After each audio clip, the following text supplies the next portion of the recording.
está entrando no ar. Debate 93.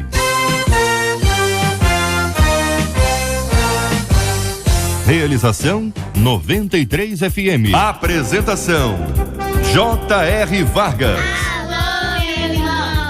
Alô, minha irmã. Já chegou o tio J.R. Estamos de volta, começando aqui mais uma super edição do nosso Debate 93 de hoje, nesta quinta, 11 de agosto de 2016. Fale com o Debate 93. 2461-0093. E-mail debate@radio93.com.br. Facebook Rádio 93 FM. Site www.radio93.com.br. Fale com a 93 pelo WhatsApp 96803-8319. 96803-8319. Minha gente, essa turma não tá com pena de ninguém, não tem misericórdia, não tem compaixão, não tem nada nem dos idosos. Nem dos idosos e dos enfermos eles têm compaixão. Que mundo é esse que nós estamos vivendo? Que circunstância é essa que pessoas idosas e enfermas precisam enfrentar e o cuidado que nós devemos ter com todos? Outro assunto que nós vamos discutir hoje aqui: é possível fazer do inimigo um amigo? Pessoas que estão absolutamente distantes por motivos diversos, e elas podem ser aproximadas e de alguma forma se tornarem amigas, apesar de viverem durante muitos anos como inimigas. Quero ouvir a sua história aqui, saber se você conhece alguém, já passou por isso, tem algum depoimento que possa compartilhar aqui com os nossos ouvintes e nos inspirar, até para motivar as pessoas, que tem gente que acha que tudo é impossível, isso é impossível, aquilo é impossível, piorou ainda mais. Em algumas passagens do Novo Testamento, Jesus dá a entender que para andar com ele é preciso renunciar. Mas até que ponto eu tenho que renunciar à minha própria vida para ser usada por Deus? É o que perguntou uma de nossas ouvintes. O que é ao certo abrir mão da nossa vida para viver a vida de Cristo? O que acontece com quem não abre mão de suas vontades para viver a vontade de Deus? O que deve fazer aquele que tem o desejo de ser usado por Deus? Pergunta uma de nossas ouvintes, é o primeiro assunto do nosso Debate 93 agora. Este é o Debate 93 com J.R. Vargas na 93 FM. Leinha Mendonça, pastora Leia Mendonça, cantora da MK, pastora auxiliar da Igreja Batista Renovada Nova Jerusalém, na Ilha do Governador. Muito bom dia, Leinha, seja bem-vinda. Nosso ouvinte fala de renúncia, ela traz essa palavra, identifica essa palavra no ministério de Cristo, traz para sua vida para ter uma aplicação hoje. Como é que você entende esse assunto? Bom dia, seja bem-vinda, a nossa menina da mesa. Bom dia, obrigada pelo convite, muito bom estar aqui com todos vocês. Renunciar às suas próprias vontades para viver a vontade de Deus é uma condição sine qua non, é uma condição única para poder fazer parte do reino de Deus, para poder fazer parte da família de Deus, para poder fazer parte dos planos de Deus. E renunciar à sua vida para viver a vida de Cristo não significa deixar de viver, porque a vida é a maior dádiva de Deus. E viver com alegria, viver as promessas de Deus, viver a presença do Espírito Santo, é tudo que a gente precisa para a gente ser feliz. O que a gente precisa renunciar é uma vida de pecado, porque o pecado nos afasta do Senhor. O pecado ofende a santidade de Deus. E a nossa carne, ela tem uma inclinação para as coisas do mal, né? A inclinação da carne gera morte, mas a inclinação para as coisas de Deus, para o Espírito, gera vida e paz. Então é sobre isso que nós vamos falar hoje.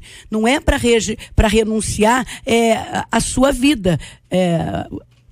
A maneira de viver na terra é que a gente precisa tomar muito cuidado para não ofender a santidade de Deus. Pastor Ailton Desidério, bom dia, querido, pastor da Primeira Igreja Batista no Lins. Que pensa o senhor sobre esse assunto? Bom dia, JR, bom dia, irmãos, amigos, ouvintes. Eu acho muito interessante essa colocação, bem pertinente, e quero destacar essa expressão, até que ponto. Porque há um ponto. Você está próximo do ponto, não é estar no ponto. Você está a milímetros do ponto, não é estar no ponto. E eu penso numa dobradiça de uma porta que faz, né, aquele movimento. Tem um ponto. Que ponto é esse? É o ponto do encontro com Cristo, porque é nesse ponto que acontece o milagre da transformação do novo nascimento. A partir daí, é aquilo que Paulo fala: desenvolvei a vossa salvação com tremor e temor. Então eu destaco assim essa expressão até que ponto, porque tudo começa com esse ponto. Tudo começa com o novo nascimento. Então, quando não tem esse encontro, pode esquecer que não vai ter nada de significativo para frente. É a partir do ponto do novo nascimento em que a pessoa, o crente, ele vai, como Paulo diz lá: estou crucificado com Cristo e vivo não mais eu, mas Cristo vive em mim. E concluindo só, JR, dizendo o seguinte: vida cristã não tem meio termo. Ou é ou não é. É radicalidade. Ou segue a Cristo ou não segue. Não tem como poder fazer assim uma contemporização. Não tem. Não é possível, tá? Ou se tem uma realidade de experiência com Cristo, ou se faz amizade com o mundo. É isso que a Bíblia fala, no meu entendimento. Reverendo Júnior César, pastor da Igreja Presbiteriana de Coelho Neto, querido, muito bom dia, mais uma vez bem-vindo. Reverendo Júnior, para a gente identificar a questão da renúncia, por exemplo, quando a gente lê a história do conhecido jovem rico, né? Aquele texto em que nós vamos observar a maneira como Jesus lida com esse tema e como aquele jovem, aquela pessoa, aquele homem lida com este mesmo tema. Olhando para essa história, o que o senhor chamaria de renúncia? Bom dia, JR, bom dia aos nossos debatedores, aos nossos ouvintes também que estão em casa. JR, a renúncia está ligada a um relacionamento pessoal com Deus. A gente precisa entender que a nossa caminhada com Jesus é uma caminhada que ela vai nos conduzir a uma nova identidade. Então nós recebemos essa nova identidade. O encontro com Jesus, eu quero diferenciar aqui dois momentos, duas circunstâncias. Primeiro, o encontro, né? O encontro, para mim, ele é confrontador. Esse jovem, quando ele encontrou com Jesus, ele foi confrontado, né? A sua realidade foi confrontada. Mas o que é transformadora mesmo é a caminhada. Então percebam, ele não estava disposto a caminhar. Se não está disposto a caminhar, a transformação não virá. Porque essa mudança, essa renúncia, ela é feita diariamente, ela não é feita de uma hora para outra. Você não renuncia a tudo que você tem de uma hora para outra. Você não renuncia o seu jeito de ser de uma hora para outra. A transformação, ela é gradativa. Então a gente às vezes tirou essa relação com Jesus da esfera pessoal, que é propriamente o discipulado na Bíblia, o discipulado no próprio Oriente, e transferiu ela para a esfera coletiva. Ser discipulado para nós hoje é estar na igreja, é frequentar a escola dominical, é participar de uma classe de novos membros, enquanto na época de Jesus ser discipulado era caminhar com ele. A gente vê, por exemplo, Pedro tendo 2 encontros com Jesus. O primeiro encontro, ele é convidado pelo seu irmão, que diz: achei o Messias, venha comigo. Ele foi lá, passou um dia com Jesus, viu tudo que Jesus tinha feito e voltou para casa, para o seu barco, para suas redes, voltou para os peixes, né? O segundo encontro é Jesus que procura Pedro. E Pedro está frustrado porque tinha uma noite de pescaria e não conseguiu nada. Jesus entra na água, entra no barco sem pedir, depois pede para se afastar ainda, ou seja, Pedro é obrigado a entrar novamente no barco, né? Jesus dá opinião sobre pescaria, um carpinteiro dando opinião sobre pescaria. Pedro, ironicamente, atende e tem a maior pesca da sua vida, né? E a relação de Pedro com Jesus a partir dali mudou, não por causa da pesca, porque ele decidiu caminhar. Qual foi o passo de Pedro agora? Arrastou o barco para a praia, ou seja, acabou o serviço, né? Ele pegou a rede e deixou lá.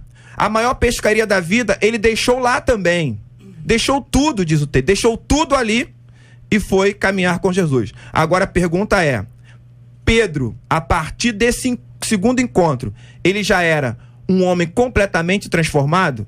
a gente sabe pela história que muita água tinha que rolar ainda na vida de Pedro para que ele pudesse reconhecer. Então a caminhada é transformadora. O que nós precisamos hoje, enquanto discípulos, é saber que não há como ser discípulo sem conviver com Jesus diariamente. Não há como ser discípulo sem mudar a nossa postura diante de Deus diariamente. Pastor Jorge Macedo, da Assembleia de Deus de Belfor Roxo. Pastor, muito bom dia.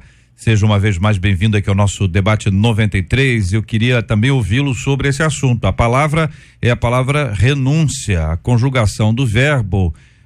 Muitas vezes é difícil na prática, né? Porque ele exige de nós talvez um pouco mais do que nós gostaríamos que ele exigisse.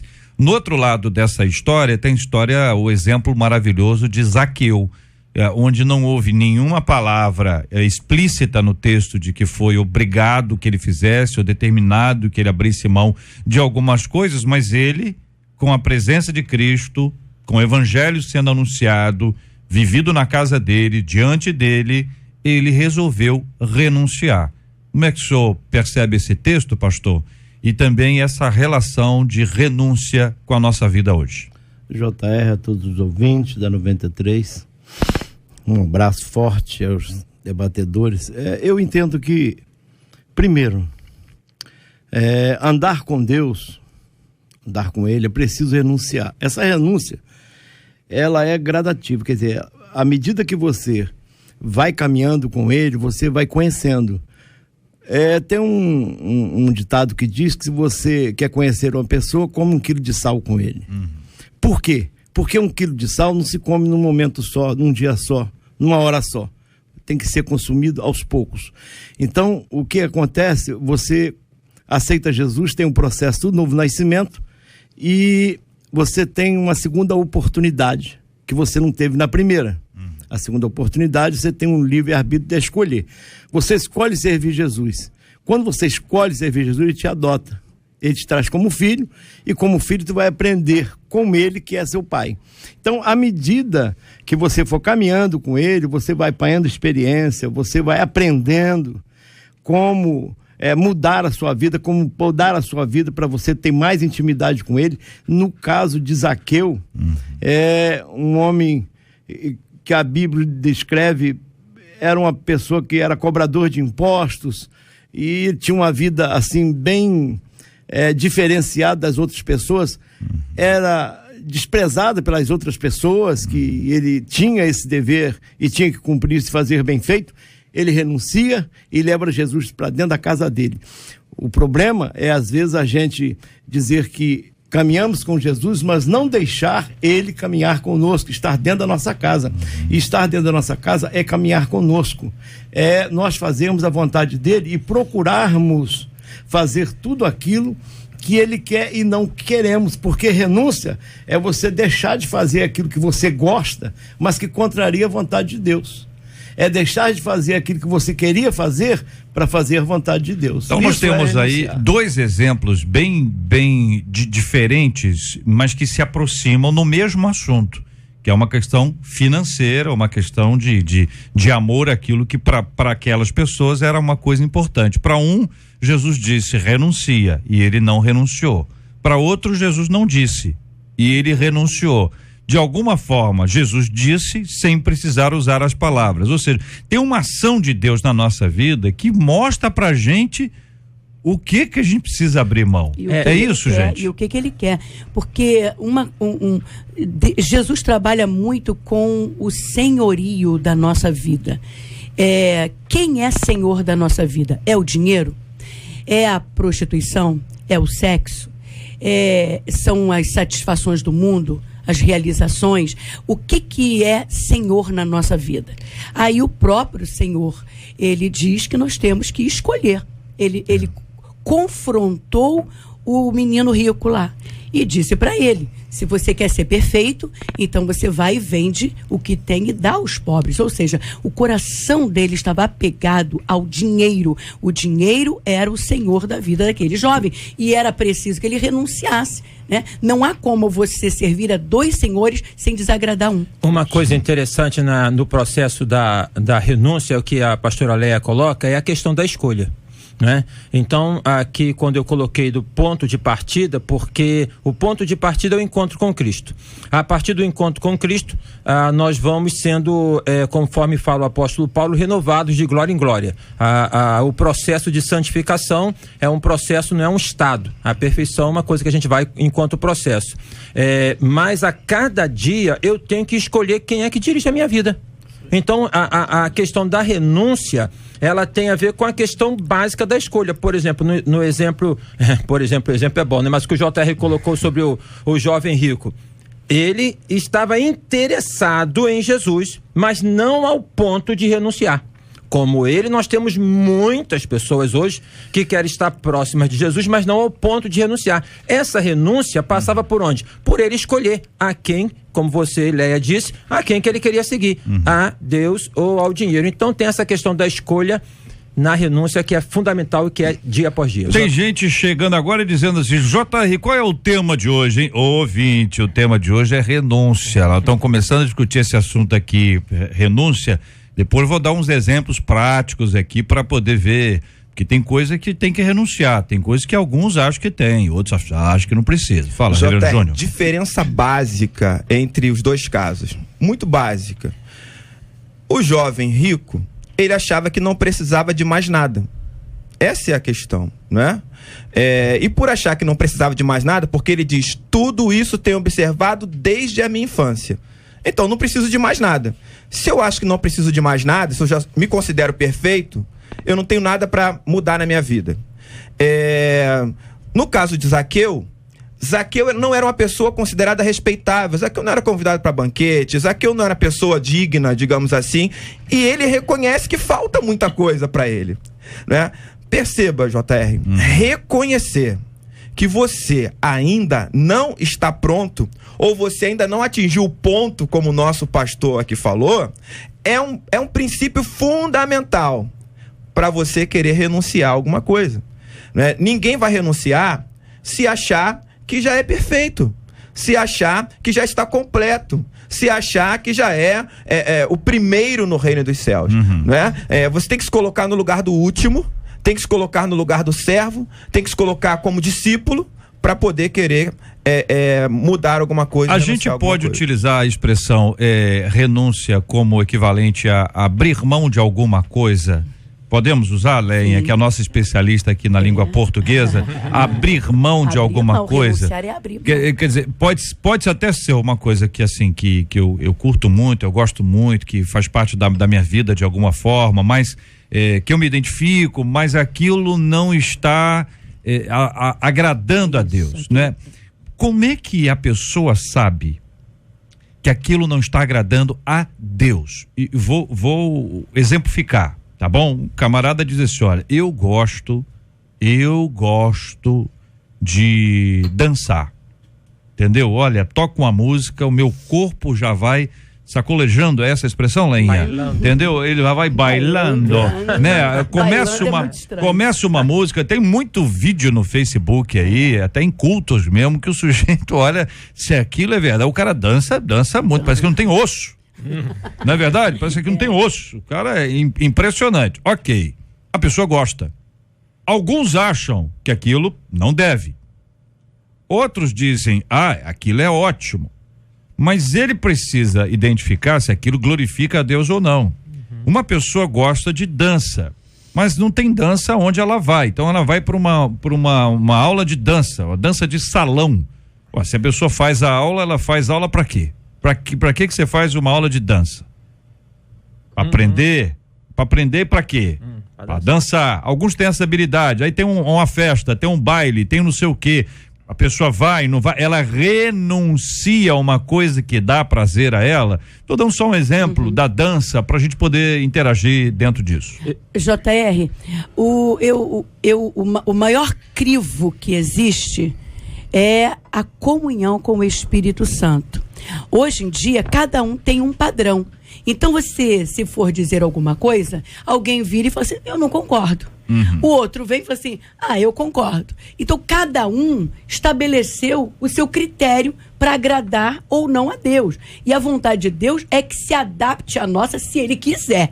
É desse jeito que está nos dias de hoje, principalmente. E, na verdade, existe um padrão. O apóstolo Paulo mesmo fala para Timóteo que ele seja o padrão dos fiéis. Então, existe um padrão para nós seguirmos. E como é que nós vamos saber disso? Nós temos a palavra de Deus, que é a nossa regra de fé e prática. Nós temos a comunhão com o Espírito Santo. Se a gente tem comunhão com a palavra e com o Espírito Santo, nós vamos sentir a testificação do Espírito em nós quando estamos agradando a Deus e quando não estamos. Agora, se a gente não ora, não lê Bíblia, só frequenta a igreja de vez em quando e tem o seu próprio padrão, não tem nem como mudar o pensamento de uma pessoa dessa.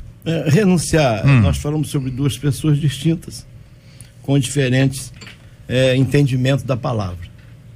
Quando Jesus fala com o príncipe, o rico, ele fala o que estava dentro do coração. De maneira nenhuma devemos entender que ele queria que aquele moço ficasse pobre, desse o tesouro dele. Só que ele estava falando de uma coisa que estava dentro do coração dele. Ele disse, não, eu prefiro então ficar com a minha riqueza, mesmo que isso aí tenha que infringir aquilo e de desencontro com aquilo que tu está me pedindo. Então, conclusão, o que tinha no coração dele não era Cristo, não era renunciar, era continuar vivendo aquela vida que ele tinha, de repente até promíscua.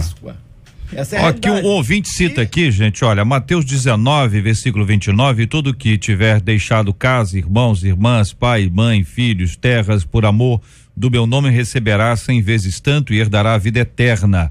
Aí ela conta, o marido da minha amiga renunciou à mulher e aos filhos usando essa passagem bíblica. Renunciar à família. Deixa eu concluir. Pergunta aqui, é certo? A questão é a seguinte, né? A Leia fala sobre a questão do padrão, e é isso mesmo, o padrão é Cristo. Jesus, ele poderia ter vindo ao mundo enquanto filho de Deus sem ter um contexto de família, mas ele veio no contexto de família, né? Ele esteve em família e até mesmo no episódio inaugural do ministério dele, na questão da transformação da água em vinho, quando a Maria fala com ele, fala, mulher que tenho eu contigo, mas ele mesmo assim sustenta esse laço de família. Então essa colocação de poder falar disso que o ouvinte fala, me faz lembrar uma experiência do primeiro ministério, quando um irmão chegou e falou assim pra mim, eu saí de casa porque eu orei. Você orou e saiu de casa? Eu orei, eu falei, Senhor, naquela época o posto de gasolina fechava às 10 horas da noite, era 5 para as 10. Ele falou, se eu sair de casa e o posto estiver aberto, é da tua vontade que eu vá embora. Olha aí. E se eu chegar e estiver fechado, é da tua vontade que eu fique. É um total desconhecimento e ignorância da palavra de Deus. Então a questão de poder, o casamento, seja ele feito numa igreja católica, numa igreja evangélica, em qualquer outro lugar, ele é uma questão bíblica, ele tem um princípio bíblico. Então a questão de renunciar à esposa, renunciar ao filho, não é isso que a Bíblia diz. Não é isso que a Bíblia está dizendo, não é isso que Jesus Cristo está. Então não pode usar esse argumento aqui para dizer que, olha, eu estou renunciando à esposa aqui e também aos meus filhos aqui por conta do ministério. Tô ouvindo o chamado de Cristo. Até porque, JR, a Bíblia fala que o marido crente santifica a mulher não crente. E a mulher crente santifica o marido não crente. Então, se fosse assim, fala, então, se a tua mulher não te acompanha, deixa ela. E é bom deixar, JR, é até bom explicar isso para que as pessoas possam entender o que significa renunciar. Quem não renuncia, pai, mãe, né, por amor a Cristo, significa não colocar nada no lugar do Senhor. Ele é a prioridade, mas isso não nos dá o direito de quebrar a aliança com a família. Pergunta o nosso ouvinte, afinal de contas, dança é pecado ou não? Tem que renunciar à dança aí ou não tem que renunciar à dança? Depende. Boa resposta. Depende. Boa resposta. Por exemplo, eu gosto de coreografia. Depende da dança? Depende da dança. Se for uma salsa, não pode. Por exemplo, eu tive numa igreja, eu tive numa igreja. Olha aí. O moço deu um show. De dança? Deu um show. Tava lá. E o camarada, por final, como pensei que tinha acabado tudo, ele coloca as costas no chão assim, sai Eu digo. As costas no chão? A dança mesmo do rap assim. A Neta tava lá. A Neta não dá detalhe, pastor. Então, entenda bem. Então eu acho que tem certos tipos. Mas não fui eu que fiz isso, não, tá? Que vai para o lado profano, contrasta contra Deus, contra a santidade, contra a reverência, contra o lugar que estamos adorando Ele, que é um lugar separado, um lugar onde nós vamos nos encontrar com Deus, falar de perto com Deus, termos comunhão com Ele. Então, e hoje, sem dar nome de igrejas, e muitas igrejas hoje estão abrindo espaço para isso, para a dança. A dança, inclusive, que o mundo pratica de forma não tem sensual e não tem diferença nenhuma. Entendi. Então eu concordo com a coreografia. Eu acho bonita, até gosto muito. Mas quando sai para agora, olha só, Reverendo Júnior, ouvinte aqui dizendo: JR, eu sofri um acidente, fiquei com uma deficiência na caminhada. Meu médico pediu para eu fazer dança de salão, que vai me ajudar além da fisioterapia que eu já faço. A dança eu ainda não faço, exatamente por pensar se devo ou não.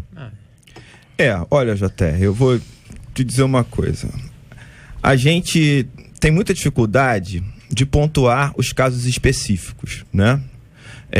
Em relação à dança ou qualquer outra coisa, eu acho que o mais fácil seria seguir, quer comais, quer bebais ou façais qualquer outra coisa, fazer tudo para a glória de Deus, e aí você, pessoalmente, com Deus, na sua relação com Ele, você tem que julgar isso. Agora, no geral, falando sobre renúncia no geral, agora eu vou falar algo que para mim serve para tudo, tá? Para tudo.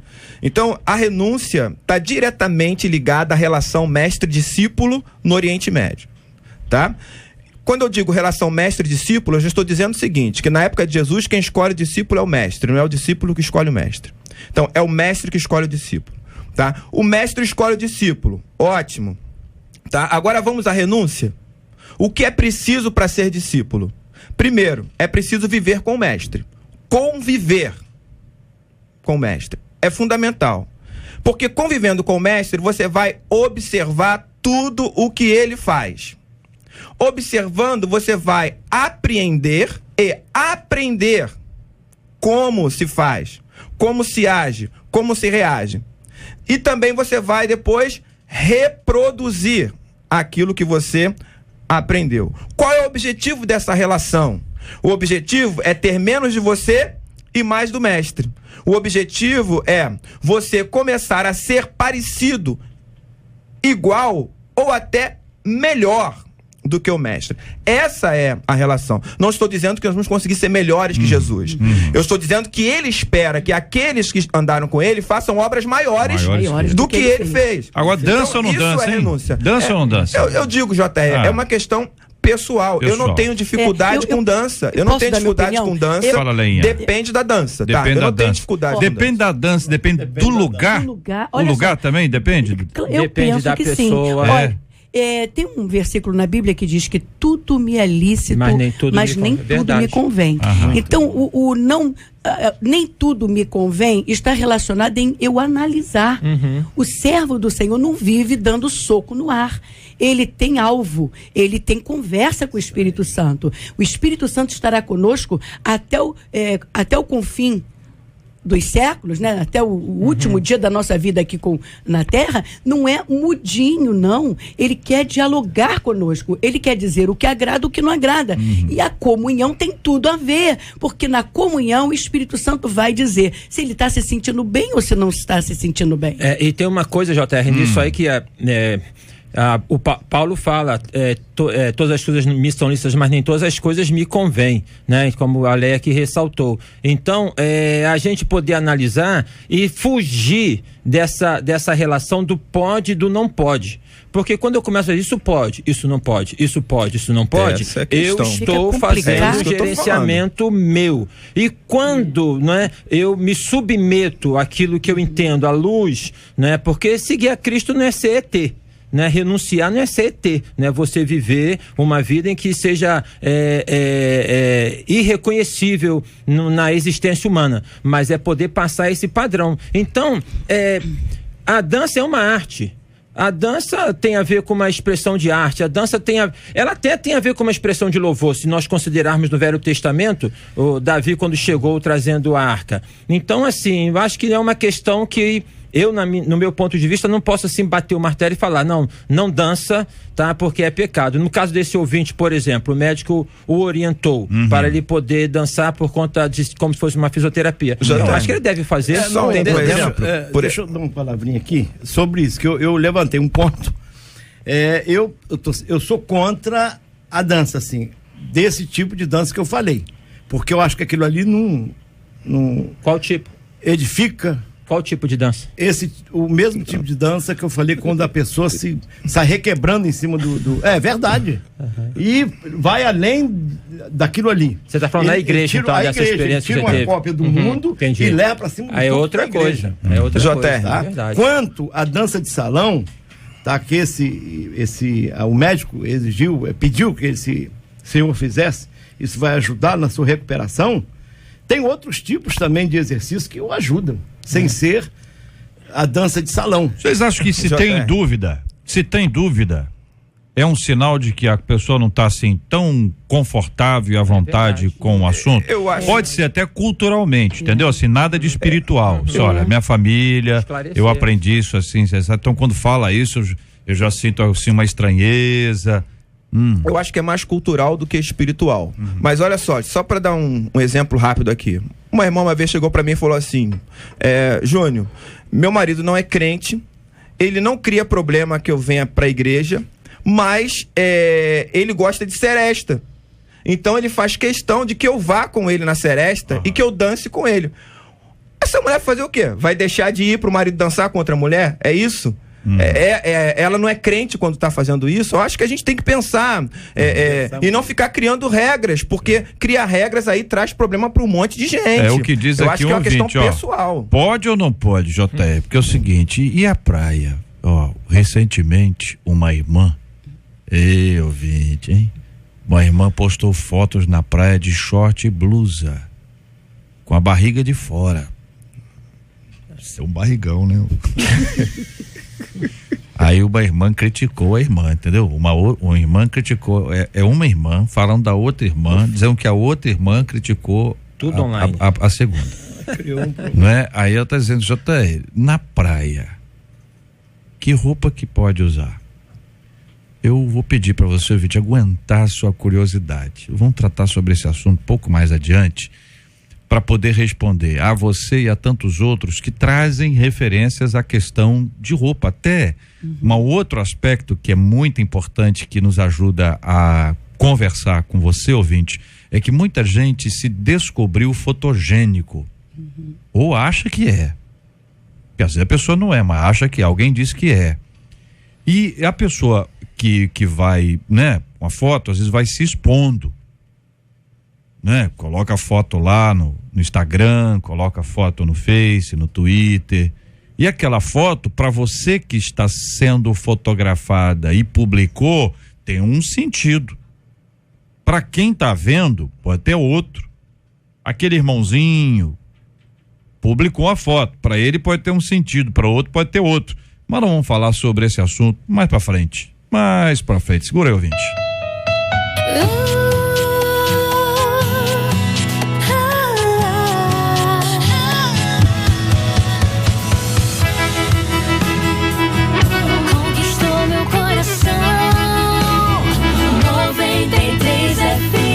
Eles não têm compaixão nem dos idosos enfermos. A família de um idoso com mal de Alzheimer estima que ele tenha entregado 10 mil a estelionatários em Ribeirão Preto. Segundo um dos filhos da vítima, os golpistas telefonavam para o aposentado, que tem 73 anos, e fingiam ser um sobrinho.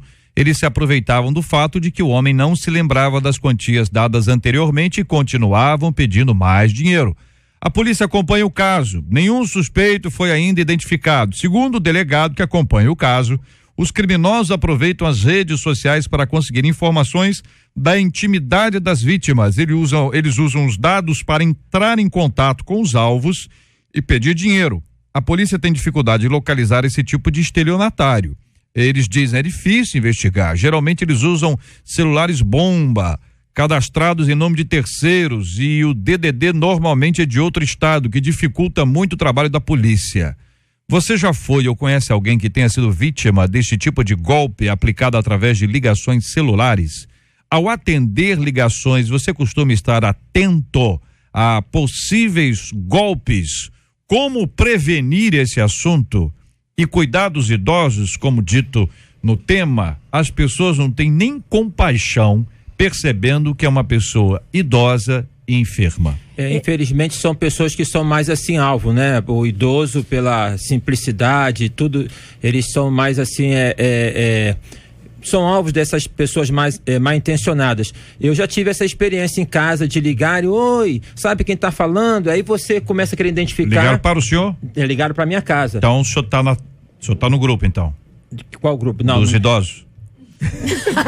Não, no grupo que recebeu o telefone. Meu amigo, vai lá, continua, tô brincando. Não, daqui a pouco eu estarei quase daqui a 5 anos, JR. Então falou tanto dos idosos, depois falou, eu recebi o golpe, foi isso que eu entendi, JR, mas vai lá, tá indo bem. Basta cada dia o seu mal. Tá indo bem, tá indo bem. Então a questão é o seguinte, e aí a pessoa liga, e sou eu, e seu parente, ela nesse aspecto geral, e você, se não tiver prevenido, você começa a entrar naquela conversa, quem? Por exemplo, eu tenho um parente em Belo Horizonte, eu sou... Aí você começa a dar nome, aí pronto, vai desencadeando e chega um momento, aconteceu um acidente aqui. Essas ligações são, em geral, ligações feitas da cadeia. São pessoas presos que estão na cadeia, que alcançam o telefone realmente pelas redes sociais, né? E fazem essas ligações. Então, o fato é o seguinte, quando atender um telefone, treinamento, né? Alô, quem é? Né? A primeira coisa, né, de quem é? Deseja falar com quem? E não sair dando nome, dando número de CPF, tá? É porque eles pegam a pessoa no contrapé mesmo. Golpista é terrível. JR, nós temos uma série de orientações da própria Polícia Civil em relação a esses casos, né, alertando a população. Eu não entendo por que isso não é veiculado em meios televisivos de comunicação de massa. Eu não entendo por que o governo não gasta dinheiro fazendo esse tipo de propaganda educativa, né? Porque existe, quanto mais informação, quanto mais orientação for dada para a população, menos golpe vai acontecer. Eu acho que o caminho é esse, é da educação, é da orientação, né? É do investimento naquilo que realmente é de utilidade pública. Comigo já aconteceu. Também com o senhor? Não a sua vez. Não porque eu sou idoso, eu tenho algumas pessoas... Não precisa justificar. Não precisa justificar. Pessoas da minha família que têm condição. E algumas vezes eu recebi telefonema. Alô, quem fala? Olha, deposita tal quantia que fulano de tal tá aqui. E outra coisa, não liga para ela. Assim mesmo. Aí o raciocínio vem rápido. Eu digo, vem cá, com ela. Quem anda muito com ela? Fulano de tal, liguei. Para a pessoa, não para ela.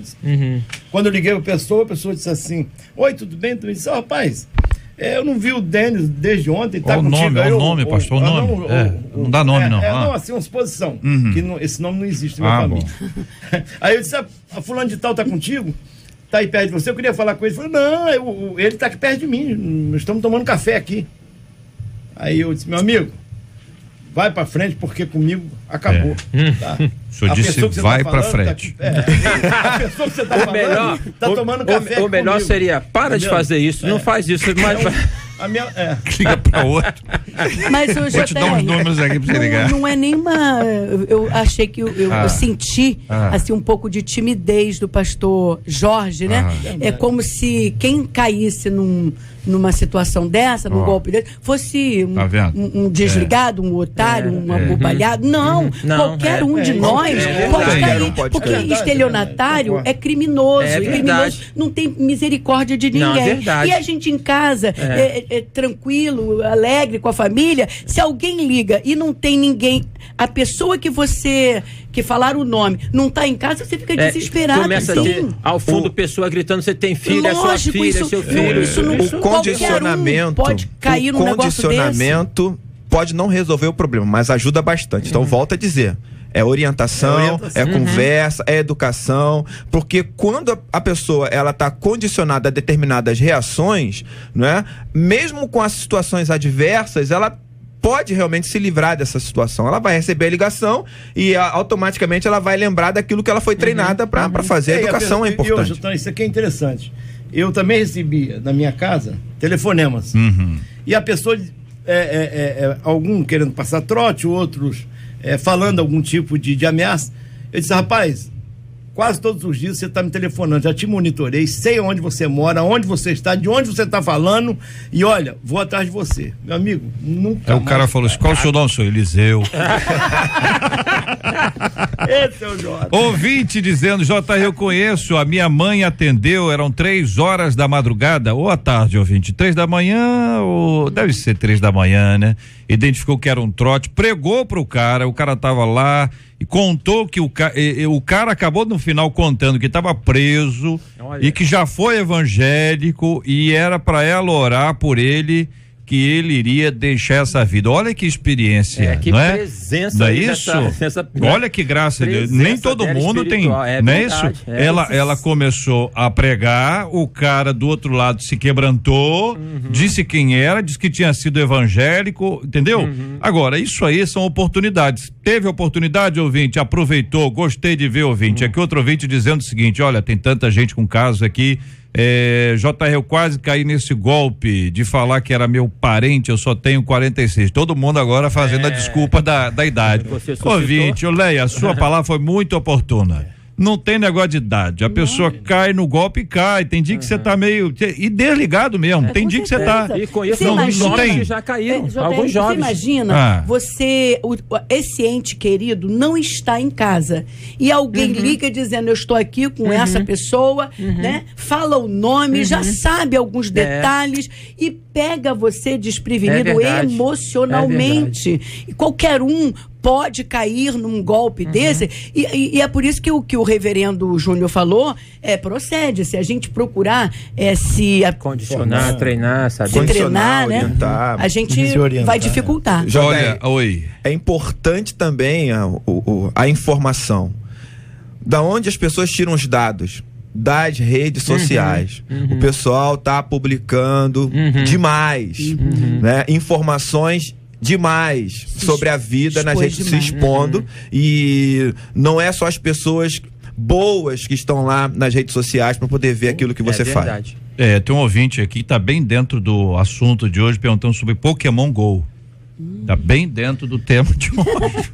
Ouvinte, vamos fazer o seguinte, eu volto com esse assunto amanhã para você ter a sua resposta aqui, pra gente ficar no tema aqui, mas tá ótimo, você tá nos ajudando, sabe por quê? Amanhã eu não vou estar aqui.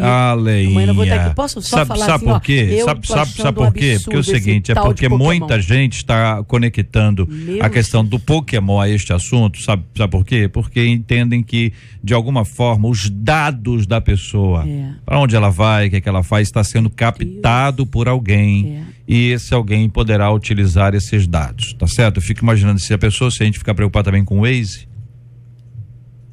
O Waze sabe mais da nossa vida, quem usa o Waze, tem gente que registra casa, trabalho, tá certo? E aí cria-se uma rotina, todo dia a pessoa sai de um ponto, vai para outro, sai de um ponto, vai para outro, já imaginou? Complicado, mas fala, Leinha, sobre Pokémon. Eu só queria falar que eu tô abobalhada com esse negócio.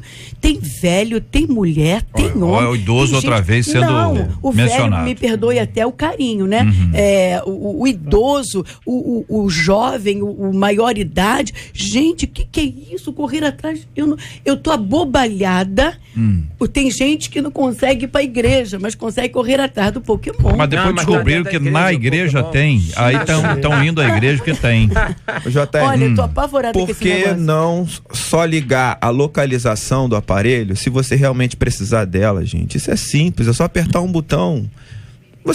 Quando você precisar da localização, você liga. Quando você não precisar, você deixa desligado. Isso é simples. O cuidado tem que estar aí, mas dos dois lados aí, tanto de um lado quanto de outro lado, o receio de ser invadido, de ter os seus dados recolhidos, seja num golpe que a pessoa liga para sua casa, ou através de um aplicativo, de um jogo, isso tudo pode acontecer, nós temos que estar atentos. O lado do cuidado, né? Todo cuidado é pouco. Como é que é aquela frase, canja de galinha, como é que é? Os mais idosos aqui da mesa. Não é do meu caso, eu não lembro. Ninguém, né? Eu acho que é cuidado e canja de galinha. Canja de galinha não faz mal ninguém. Tá feio da parada.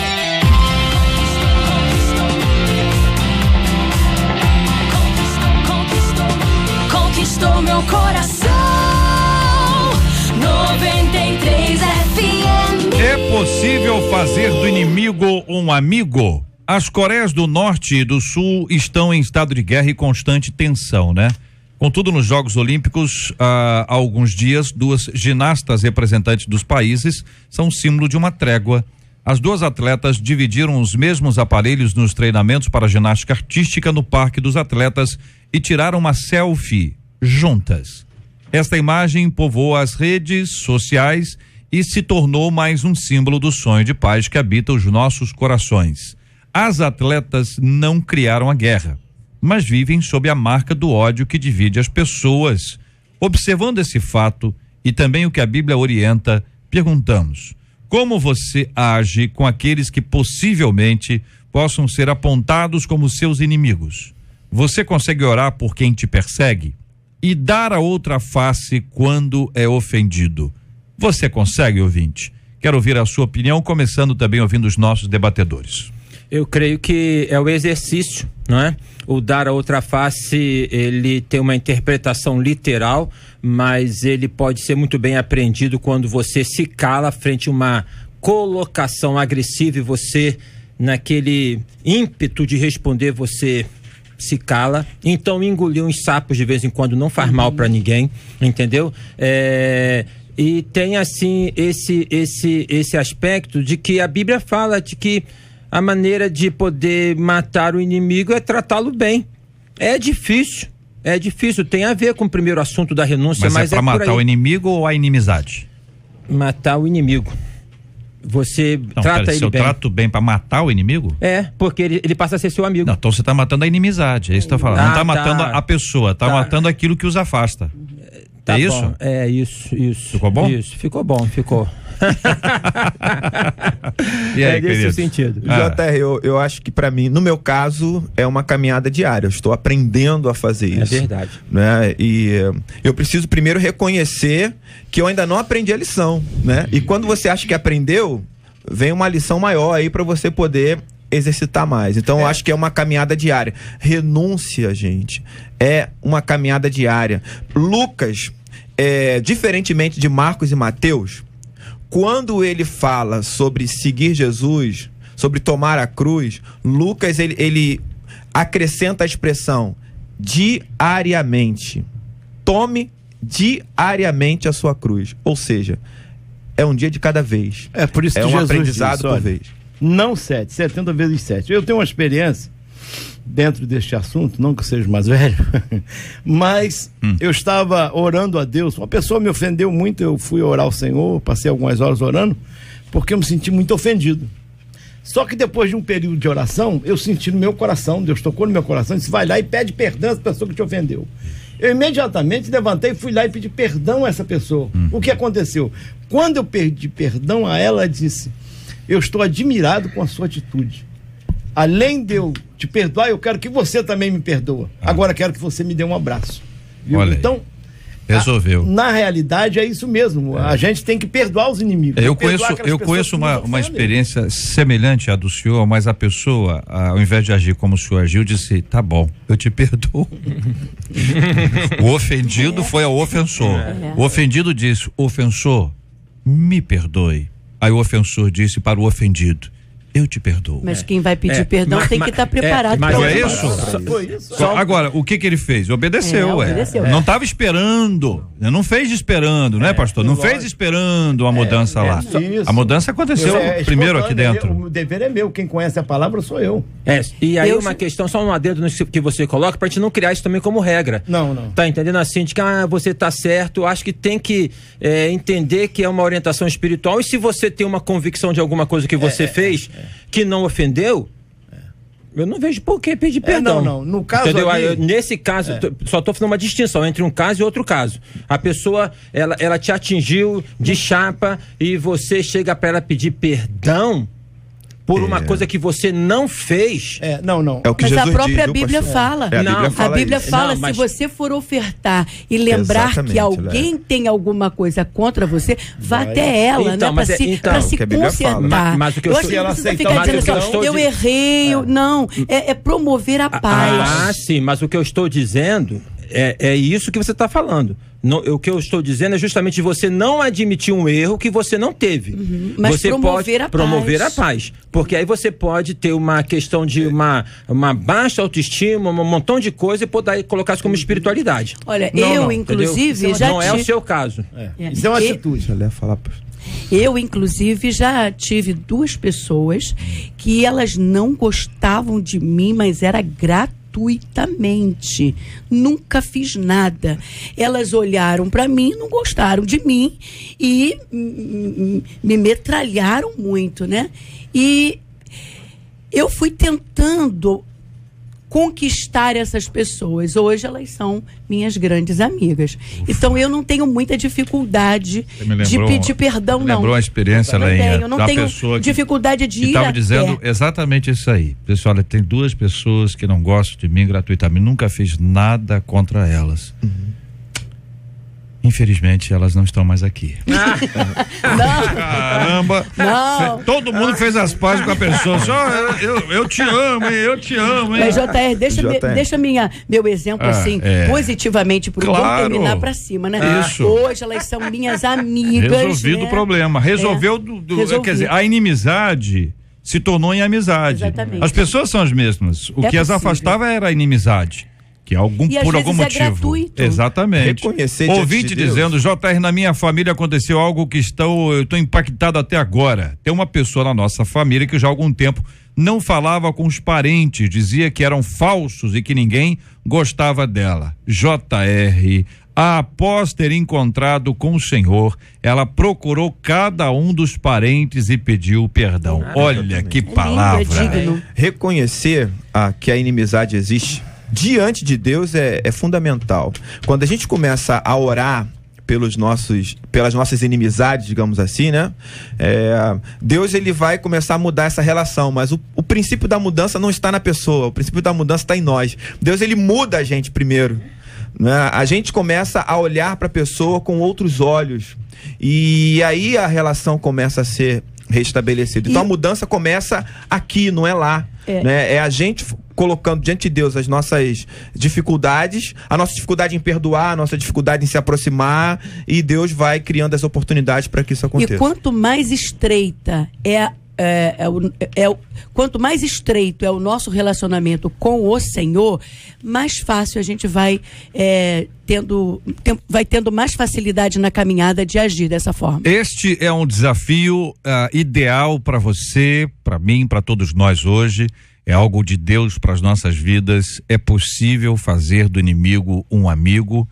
Observe o que separa vocês. Essa inimizade pode ser desfeita e uma sólida e saudável amizade pode nascer. Este é o caminho do cristianismo.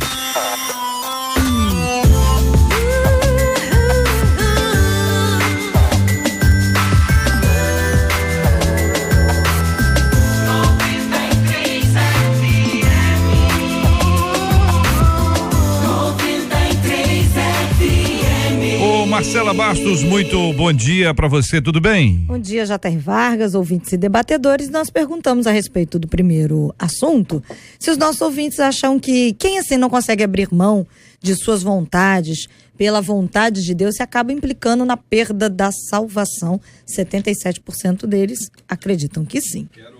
Quero agradecer aos nossos queridos e amados ouvintes e a participação com a gente hoje aqui. Marcela, você conheceu aqui a Dona Odete, né? Que participou conosco hoje aqui, uma história linda da Dona Odete e do seu Jonas, né? Seu Jonas, que está acompanhando a gente a bordo da sua cadeira de rodas já há quase 30 anos. O desafio para o povo de Deus foi: vamos estender a mão para abençoar, e a resposta chega agora.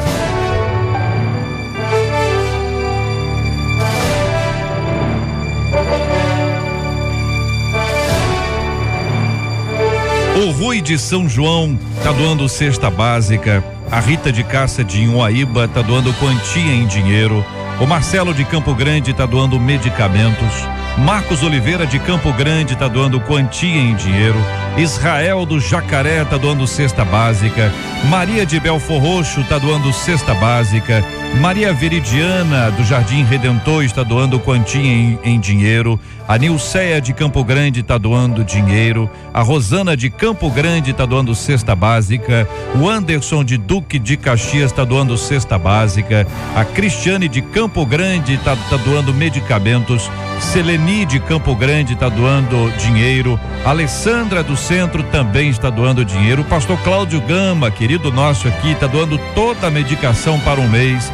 O Orlando de Piratininga está doando quantia em dinheiro. O Movinte de São João está doando medicamentos. A Magna de Campo Grande está doando medicamentos. O Sandro de Campo Grande está doando aqui o transporte. O Davi de Mesquita está doando material, o medicamento. O Movinte de Trindade e São Gonçalo está doando quantia em dinheiro. A Cristiane de Vista Alegre está doando quantia em dinheiro. O Alex Ramos está doando cesta básica mais uma quantia. Elaine de Nilópolis está doando uma quantia em dinheiro. A Lucinete de São João da mesma forma, assim como a Vivian de Guaratiba, elas estão doando quantia em dinheiro. O Isaac, que é gerente da farmácia Futura, está doando medicação. A Maria do Sampaio está doando uma quantia em dinheiro. Robson Coelho está doando cesta básica. A Sônia de Realengo está doando o que estiver precisando. A Marlene de Caxambi está doando uma quantia em dinheiro. A Malu de Cabo Frio está doando uma quantia em dinheiro. Jorge de Mesquita também está doando uma quantia em dinheiro. O mesmo está sendo doado pela Roberta de Vista Alegre. A Silvânia de Paciência está doando uma quantia em dinheiro. A Carla Cristina também está doando aqui uma quantia em dinheiro. A Maria do Socorro está doando alimentos e a cesta básica. A Regina de Belfor Roxo está doando medicamentos. A Valéria de Piedade vai depositar um valor por mês para ajudar. E a Marinalva de Cascadura está doando também dinheiro. Eu quero agradecer esses nossos maravilhosos ouvintes que, pela graça de Deus, se tornaram hoje instrumentos de um amor de verdade para viver a realidade do relacionamento que nós precisamos desenvolver com o nosso próximo. Muitas vezes você acompanha e diz: poxa, eu gostaria muito de ajudar, mas eu estou passando necessidade. A maioria das pessoas que colabora não colabora com o que sobra, colabora com o que tem. Que Deus permita que você que tem possa ter também em sobra e possa ajudar aqueles que precisam, estendendo a sua mão para viver um amor de verdade dentro aqui da nossa caravana da solidariedade. Meu carinho, minha gratidão a Deus e a você, ouvinte amado.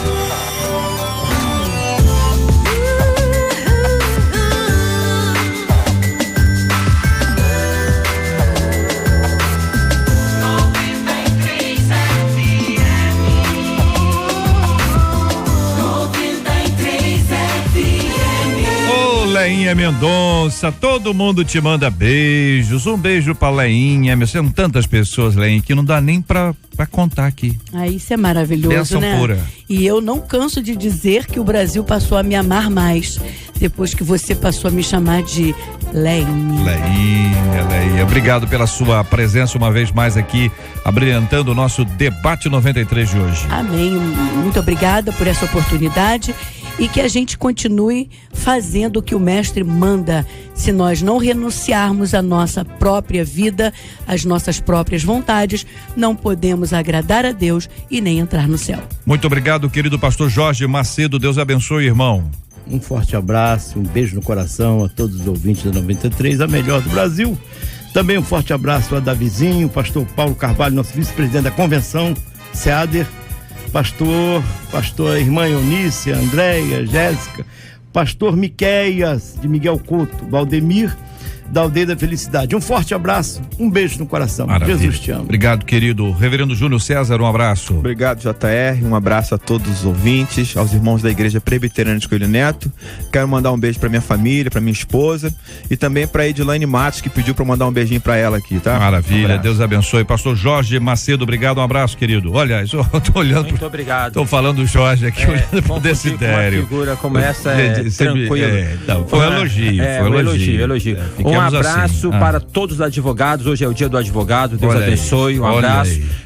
E também aqui ressaltando que a Primeira Igreja Batista em Lins completará 69 anos agora no próximo dia 15. E amanhã, sexta-feira, nós começamos o nosso congresso, Uma Igreja Inesgotável, com o pastor e cantor Marcos Góes, às 8 horas. Estão todos convidados. Grande abraço do nosso querido Marcos Góes. Que voz, hein? Que voz, hein? Muito bem, o pastor Desidério vai orar conosco. Nós vamos apresentar os temas de hoje diante de Deus em oração, querido ouvinte. Vamos orar, pedindo a Deus que nos abençoe quanto à nossa renúncia, aquilo que precisamos abrir mão para viver de maneira correta e adequada na presença de Deus, segundo aquilo que Deus quer que a gente faça. Vamos orar para que as pessoas tenham mais compaixão, especialmente com os idosos e com os enfermos. Todos esses golpes revelam uma falta completa de compaixão e de amor pelo próximo. Vamos orar para que amigos sejam feitos apesar das inimizades. Que as inimizades, ainda que de longa data, caiam por terra diante de um reconhecimento de que o outro é mais valioso que aquele assunto ou com aquele tema tratado, discutido há tantos anos. Vamos continuar a orar pela cura dos enfermos e pelo consolo aos corações enlutados. Senhor Deus e eterno Pai, nós louvamos o teu nome, colocando, ó Deus, todos esses motivos aqui apresentados no teu altar. Te pedimos por aqueles que estão enfermos, acamados, que estão, ó Pai, sofrendo numa enfermaria, numa emergência, em casa, que estão recebendo um diagnóstico desfavorável, que possam, ó Pai, estar descansando no Senhor que cura todas as enfermidades. Abençoa, ó Pai, os idosos, esses que com a sua vida adquiriram tanta experiência e que, ó Pai, também têm sido alvo de tantas pessoas maliciosas. Dá graça, abençoa todos os nossos queridos e amados irmãos na sua experiência enquanto idosos. Dá a cada um de nós uma ação de misericórdia para com o outro, de amor bíblico cristão para com o outro. E, ó Deus, a unção do Teu Espírito Santo para que a cada dia nós possamos renunciar à nossa vida para vivermos a Tua vida em nós. Abençoa-nos, porque nós oramos em nome de Jesus. Amém. Que Deus te abençoe. Você acabou de ouvir Debate 93.